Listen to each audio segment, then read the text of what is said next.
and welcome to the X22 Report. My name is Dave, and this is episode 154, and today is September 4th, 2013, and the title of this episode is Government Officials Promise No Boots on the Ground in Syria. And I've said this before in my other reports, but those people who are new, every time a government official comes out and tells you something, always expect the opposite. Right now they're telling us no boots on the ground, but we have the United States, I should say, has 2,200 Marines standing by that can be in Syria within an hour. There is a warship carrying 800 Marines right now, and we have quite a number of ships in the area. And just for a limited strike, it seems like there's a lot of equipment over there and more arriving each day. And I've said this in the past. I mean, listen, the Fed came out in 2008 and said they're currently not predicting or forecasting a recession, and then October came around and there was a recession. They also told us that the subprime is contained, and then we had the problem with the subprime. President Obama's out there telling us that the housing market's doing better, but from all the indicators and everything I've been talking about, we see that the housing market is starting to decline, and eventually it will end up collapsing. They're telling us that unemployment, GDP, inflation are all getting better. They manipulated the calculations, and we realize that things are not getting better. So it's always the opposite of whatever they say. And right now, you know, they are moving for a full-blown invasion of Syria.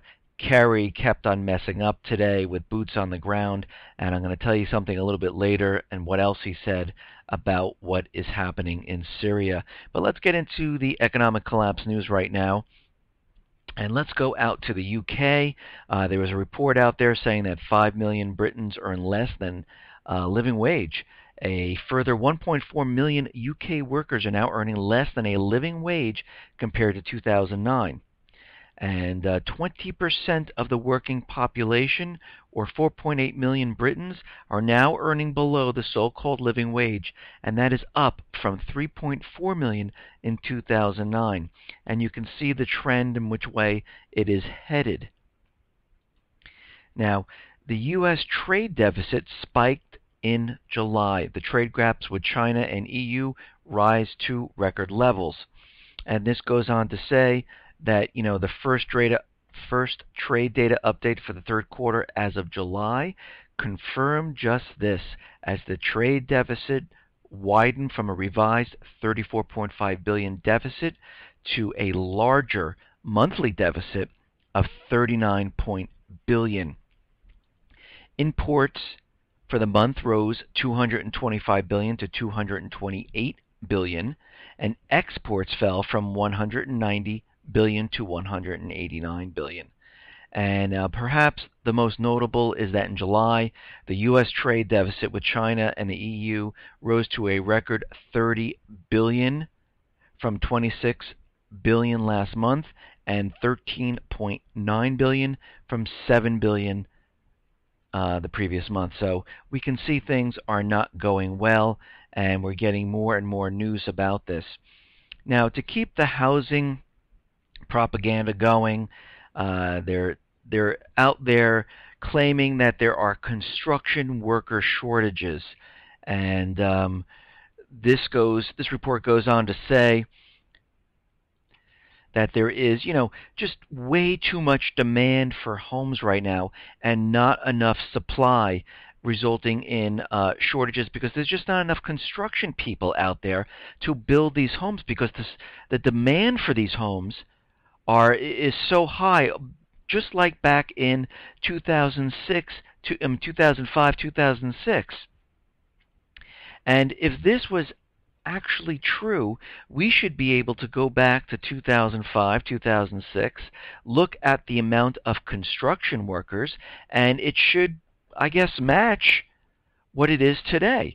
But if you look back during the 2005, 2006, 2007 area, you're looking at about a little bit over 1.1 million construction workers. Today, there's 575,000. So how possibly, if this demand is so great and there's so many people wanting homes, why don't we just employ the other 500,000 people to build these homes? I'm sure they'd be glad to have work. I mean, since the country, if we use the unemployment rate prior to 1994, the unemployment is around 23%. We understand a lot of people have part-time work. They're underemployed. The U.S. government and the BLS don't count that.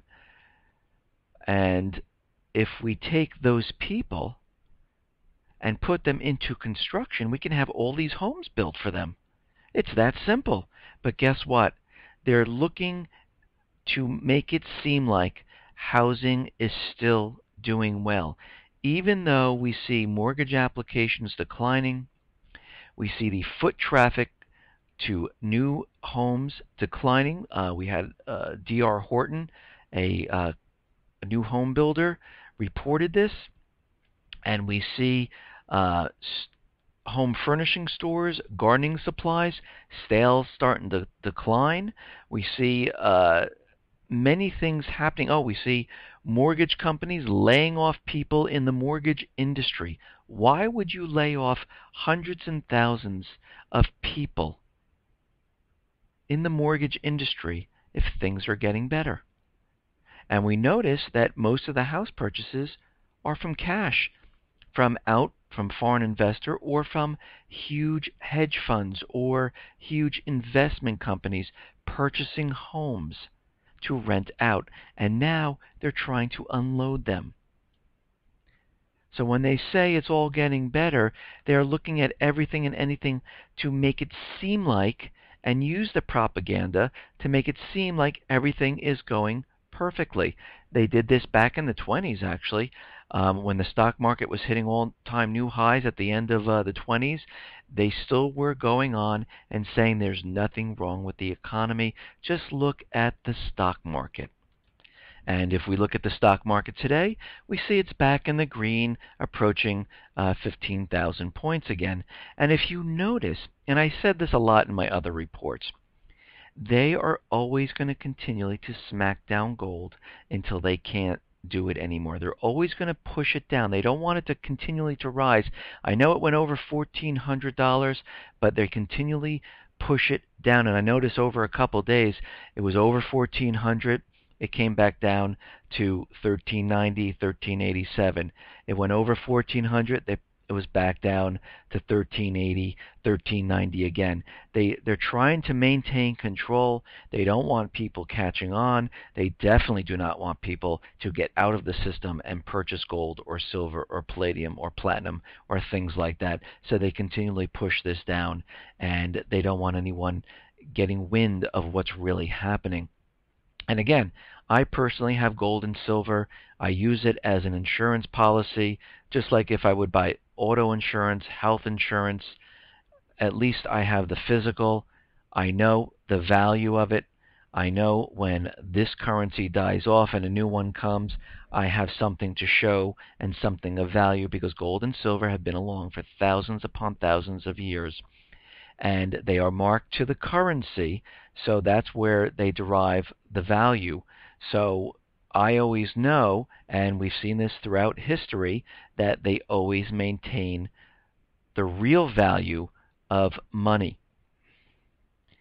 Now, I don't know if you remember back, but I think it was like 2 years ago, S&P downgraded the United States, and I talked about this before. And they downgraded the United States from a AAA to AA minus. AA plus. I'm sorry. And the next time they were going to rate the United States decided to sue them and to stop them from rating the government. And the reason why they did this is because if the United States government was to downgrade, that would affect Treasury bond sales, that would affect the dollar, that would affect the full faith and rating of the U.S. government.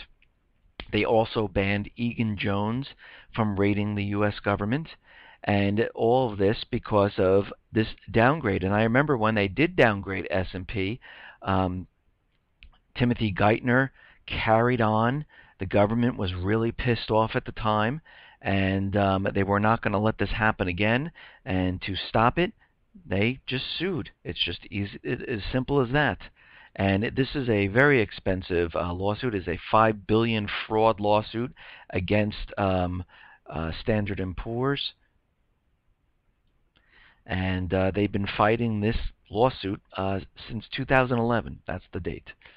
Now, we're seeing that the Chinese are worried about Japan, U.S., and Australia.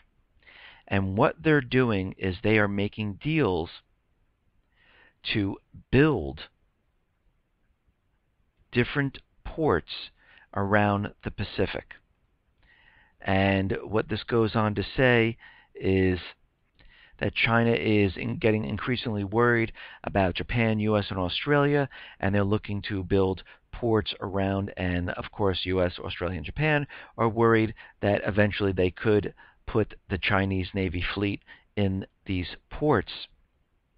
And it also went on to say China has already provided support to build and redevelop ports in Sri Lanka, Pakistan, and other countries along the Indian Ocean. The network of such Chinese maritime facilities has been dubbed the String of Pearls. And we also have to remember the United States is doing the same thing.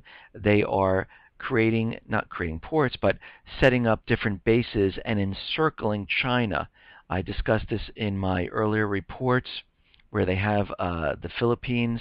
They're rotating military personnel and ships out of there, and they're setting up different bases encircling China, because we know eventually what is going to happen, and we see it building up in Syria, and things are not calming down. They're actually getting worse, and eventually this, and I'm sorry to say, this will lead into World War III. And believe me, nobody wants war. War is only death. It is not good for anyone except for the central bankers who make tons of money off of this, because it doesn't matter which side, they'll make money on either side. And they're the ones who are causing this war. And it's all over paper and ink. And what we're seeing is that the Senate, which is not the full Senate, it's the Senate Committee on Foreign Relations. So it's a piece of the Senate that is handling these hearings and hearing the propaganda from the military, from Obama, from Kerry. And there was an anti-war protester disruption during the hearing. It was a Code Pink activist group, and they were escorted out of the hearings. And they're just showing you that the people of America are not for this war. 91% are against it. And what's happening is that the Senate Committee, the Foreign Relations Committee, already approved and said yes to the war. And on the corporate media, they're making it seem like the entire Senate just approved war with Syria. But we have to remember, the full Senate doesn't come back until September 9th. They're using propaganda to convince everyone that Congress is on the side of the president. The House doesn't come back until the 9th.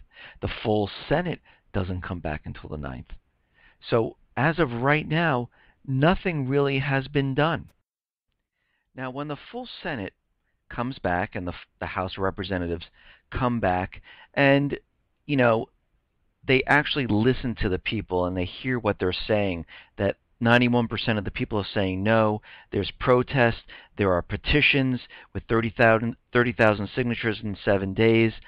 And they actually listen to what everyone is saying, and they do vote no. The central bankers are not going to stop at this point. They moved all military assets. They know where they're going with this. This is the end game. Putin understands this, and what's going to happen is there's going to be some type of false flag. I mean, we saw Israel shooting a test missile, and that right now, as of Russia, has confirmed it was headed towards Syria, and it, it it either fell short or someone on the U.S. ships who didn't get the memo shot it down, and they tried to cover up the whole thing with, oh, this was a test or whatever. They are trying, and that one failed, to get this war started. So the next time something happens, it could be a missile hitting the ship, it could be another missile going into Syria, or there could be something happening right here in the U.S. to get the people to change their mind and get the percentages the way the U.S. government wants it, so Congress can say, let's go in and do this. Or if America is attacked, it doesn't really matter, because at this point the president has the authority to bypass the Congress and prepare a strike on his own. But Kerry, during the Senate hearings, went on to say that the Arab countries are offering to pay for an invasion, but they want to pay for a full invasion with boots on the ground, just like in Iraq. They want that type of thing. But we have to remember, these Arab nations are controlled by the United States and the central bankers. There's a private Western central bank in every one of these countries. They are all trade their oil in the U.S. reserve dollar. And the United States gives them billions of dollars every month as aid. So this money is really going to be coming from the United States still. And General Dempsey went on to say that this war is going to cost $1 billion a month.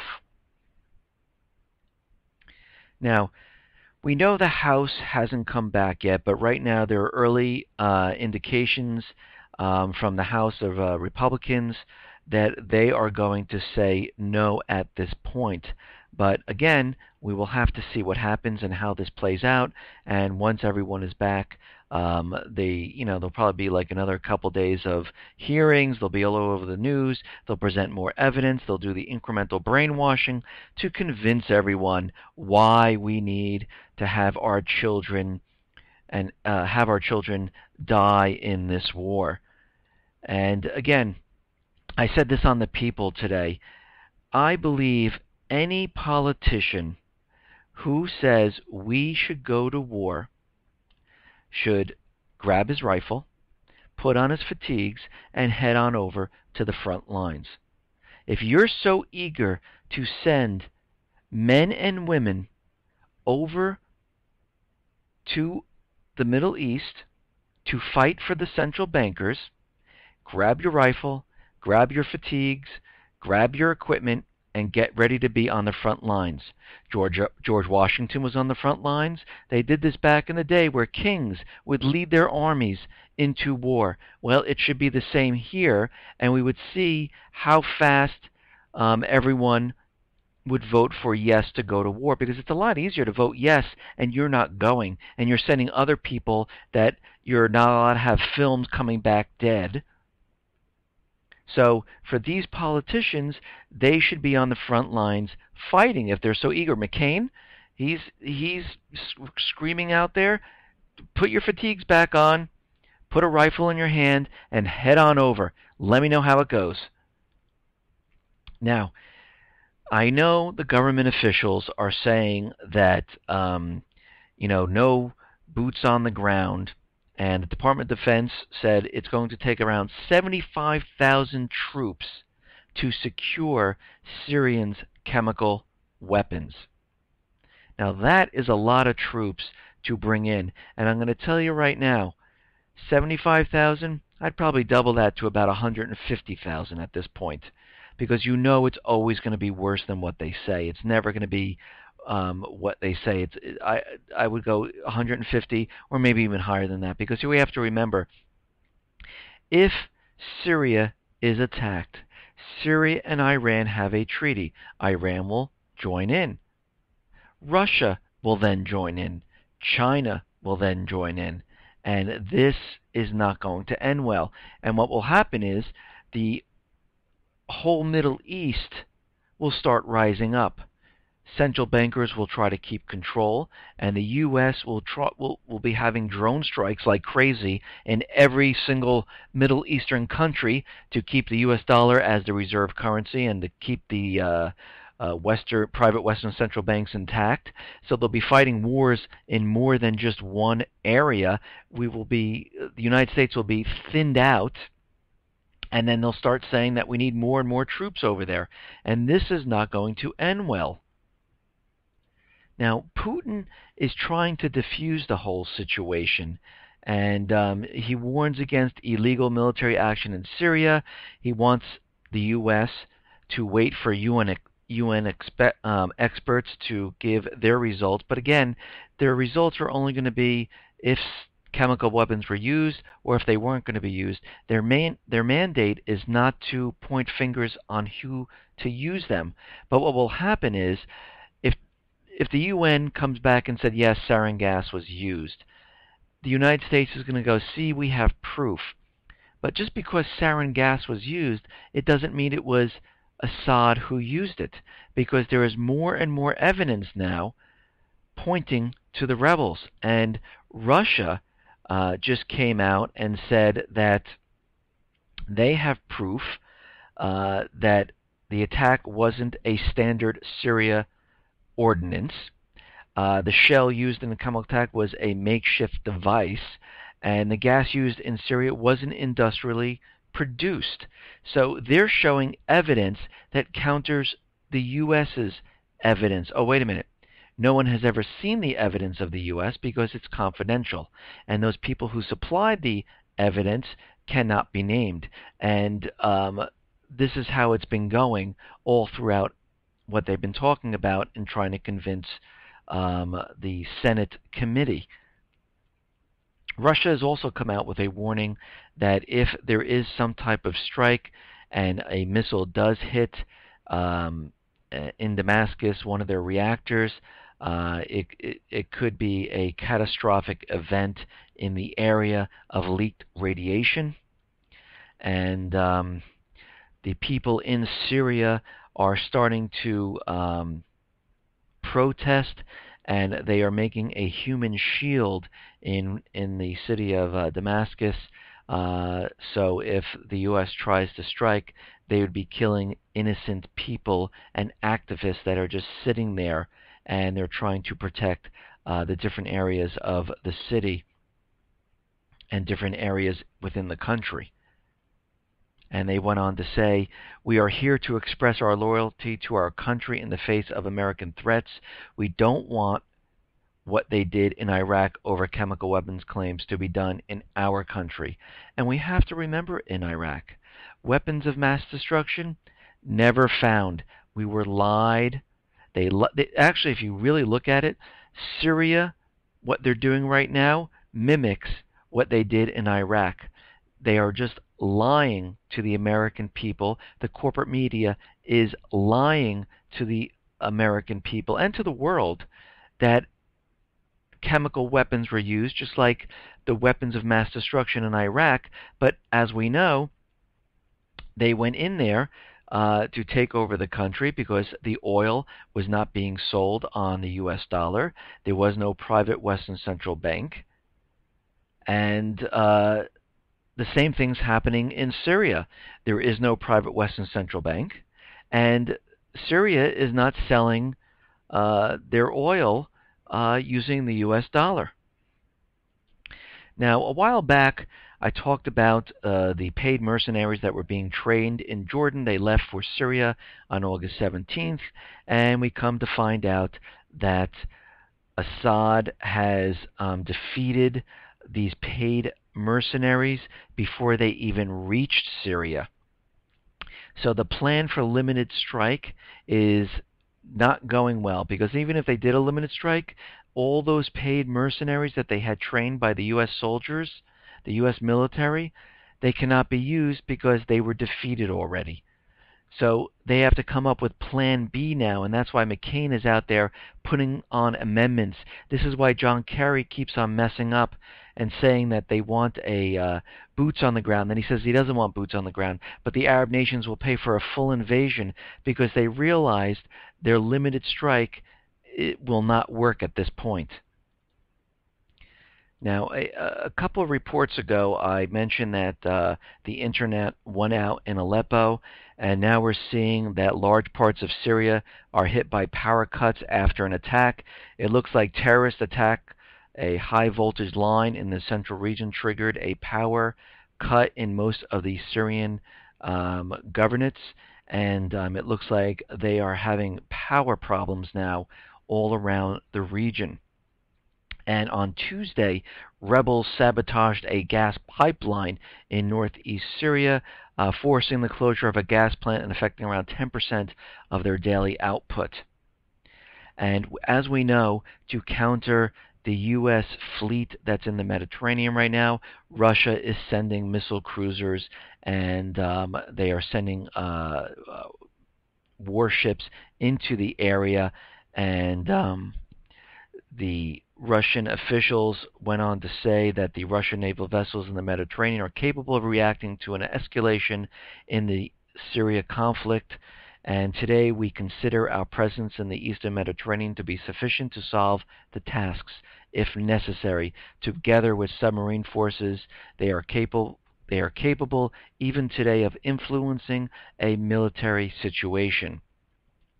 And we see this occurring, and tensions are starting to build in that area. Countries are starting to move their military assets into position to get ready for what is coming.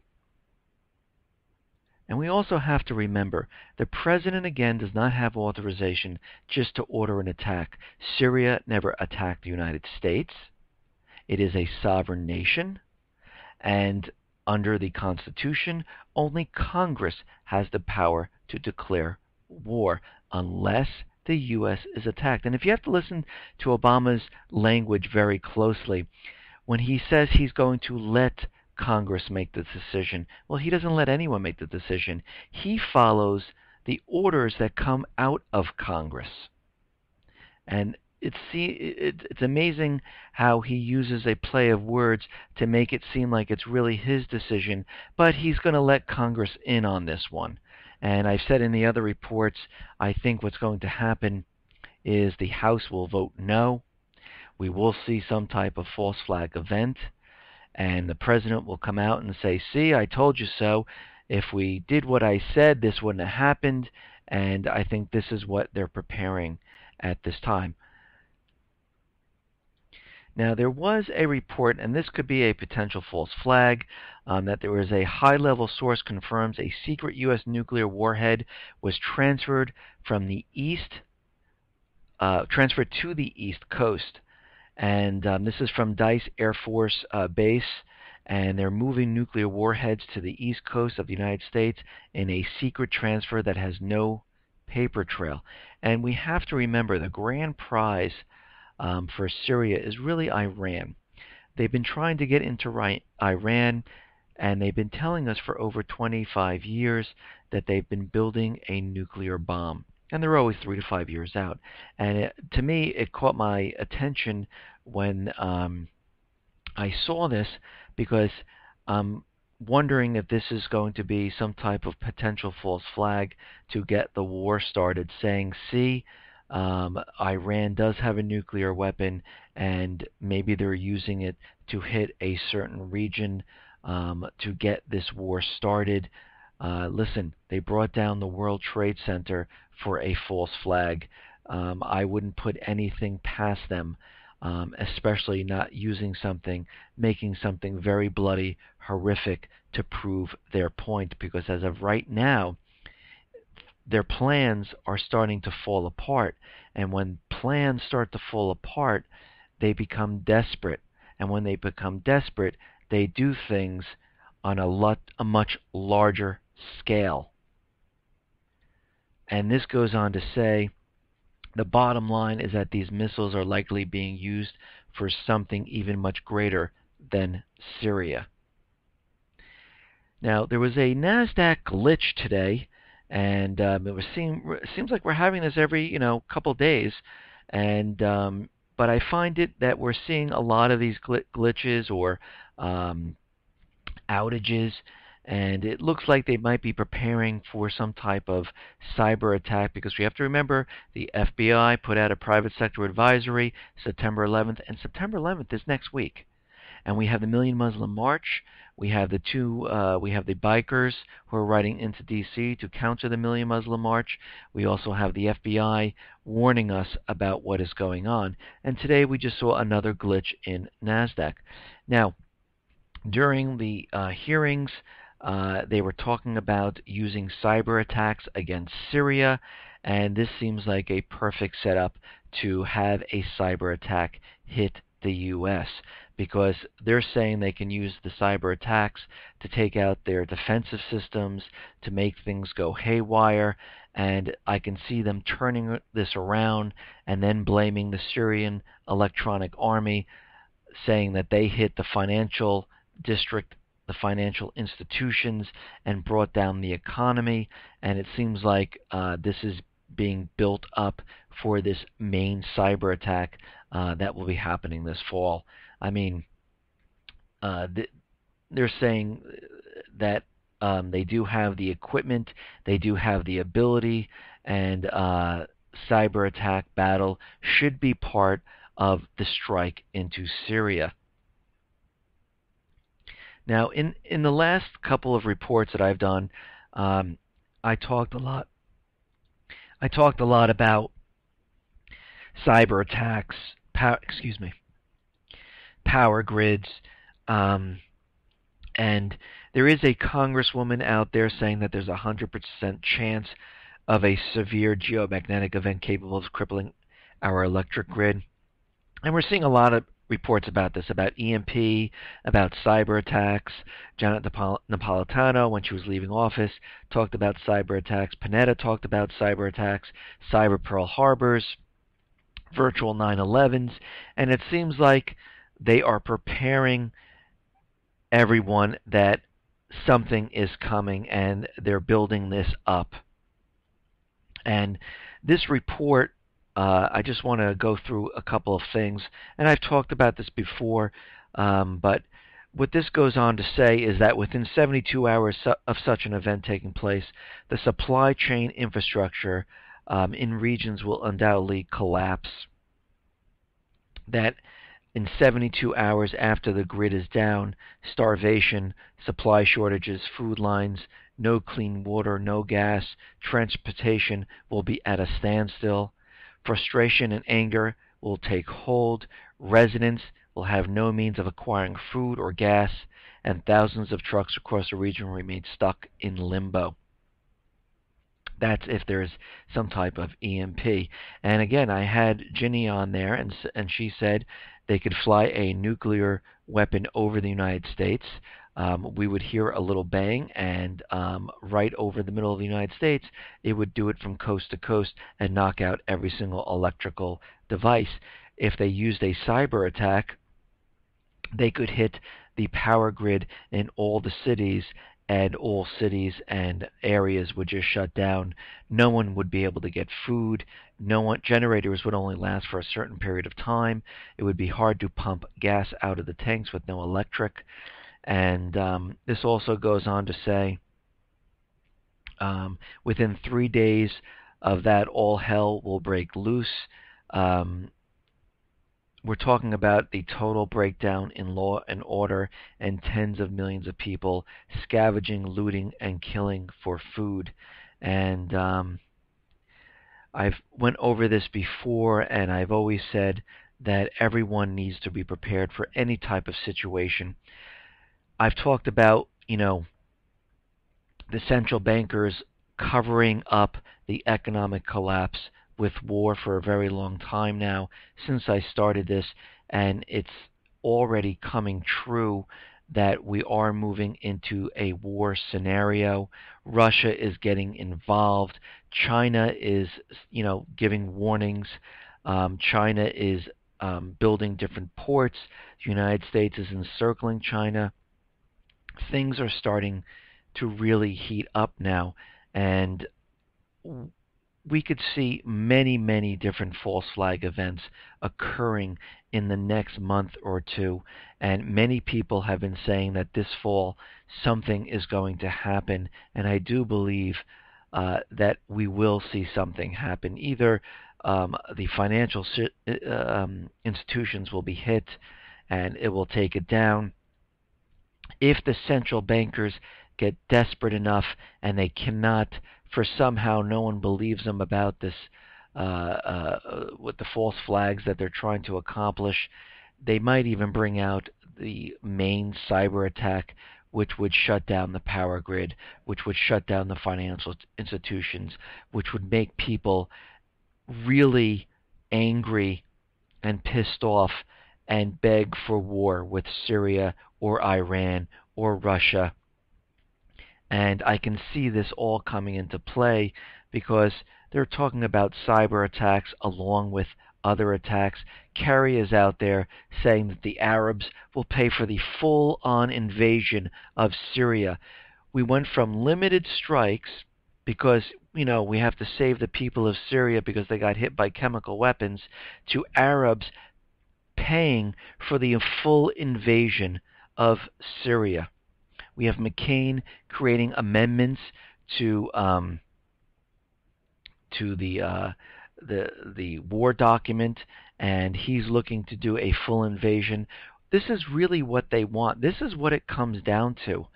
They want this war, and they are making their case any way they can to get it started.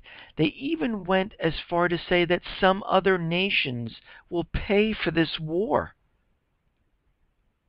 They're already putting the military assets into place. Russia is moving ships into the area to say, whoa, whoa, whoa, take it easy, everyone. They've already restructured the debt in Cyprus, so the U.S. cannot use that as a base to strike Syria. Putin wants to come into Congress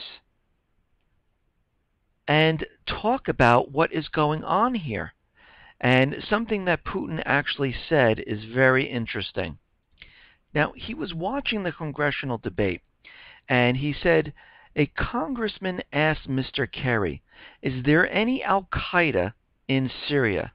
There are reports they have been growing stronger. Kerry replied, no. I say with all responsibility, there is no Al-Qaeda there.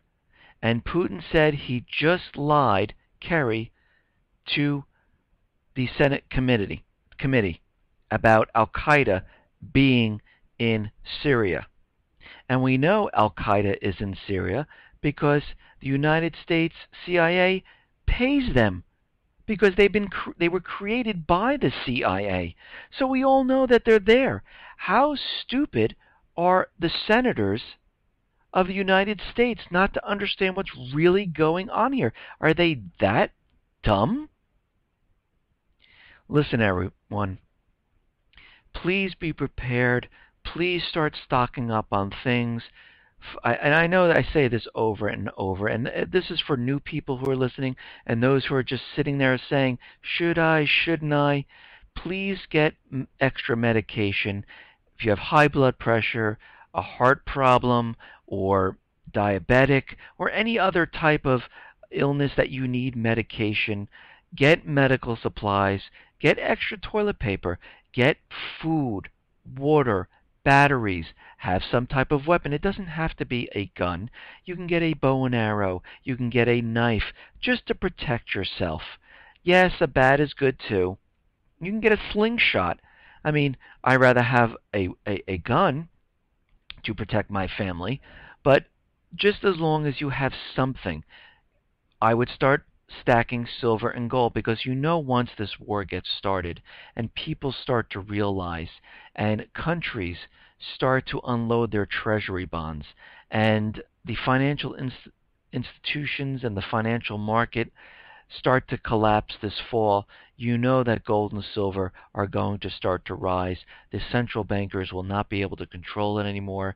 You will not see it going up a little bit by $40 or $50 and then smack down $40 or $50.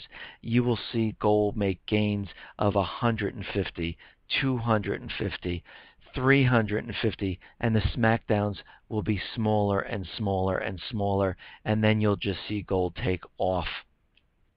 We do have a small window right now, and listen, and I said this in my other reports, let's say I'm totally wrong. And none of this is true. I'm making it all up. There's no war. There's no ships out there.